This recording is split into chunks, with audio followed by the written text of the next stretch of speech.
నేను నా పేరు కారం తిరుపతయ్య. గత 40 సంవత్సరాల నుంచి ఈ యొక్క అంబేద్కర్ స్టాచ్యూ పెట్టినప్పటి నుంచి కూడా నేను ఇక్కడనే ఉన్నా. ముందులో మాది జగ్జీవరామ్ నగర్, ఇక్కడ అంబేద్కర్ నగర్.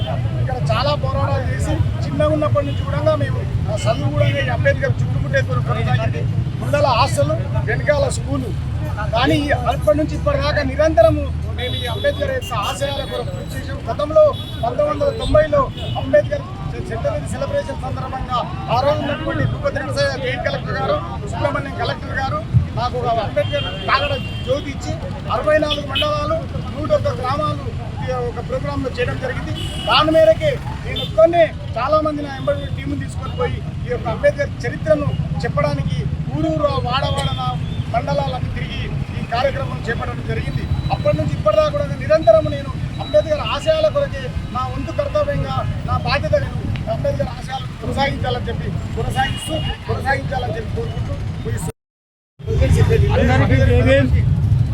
మూల కేశవులు మానవుల చైతన్య సమితి రాష్ట్ర వ్యవస్థాపక అధ్యక్షులు ఈరోజు దేశవ్యాప్తంగానే కాకుండా ప్రపంచవ్యాప్తంగా విశ్వవిజ్ఞాని, భారత రాజ్యాంగ నిర్మాత డాక్టర్ బిఆర్ అంబేద్కర్ గారి 134వ జయంతి సందర్భంగా అందరికీ అంబేద్కర్ వారసులకు జయంతి శుభాకాంక్షలు తెలియజేస్తున్నాం. అంబేద్కర్ గారు భారత రాజ్యాంగం రాసినప్పుడు ఈ దేశంలో ఉన్నటువంటి అణగారిన వర్గాల జీవితాలు వెలుగు నింపడానికి వాళ్ళు విద్యాపరంగా, ఉద్యోగపరంగా రిజర్వేషన్లు కల్పించి విద్యావంతులను చేసి ఈరోజు రాజకీయంగా, విద్యాపరంగా, ఉద్యోగపరంగా అభివృద్ధి చెంది ఆ కుటుంబాలు అభివృద్ధి చెందుతున్నామంటే ఈరోజు అంబేద్కర్ పెట్టిన శిక్షనే. అందుకని ఈరోజు అంబేద్కర్ వారసులుగా పిలిపిస్తున్నాం.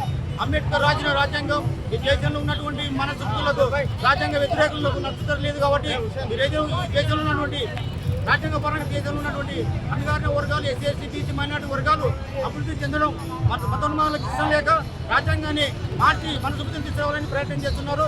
అందుకని మేము రాజ్యాంగ రక్షణ కోసం మనంతా పోరాటాలు సిద్ధం కావాలని చెప్పి సందర్భంగా తెలియజేస్తున్నాం, పిలుపునిస్తున్నాం. జై భీమ్, జై మాల.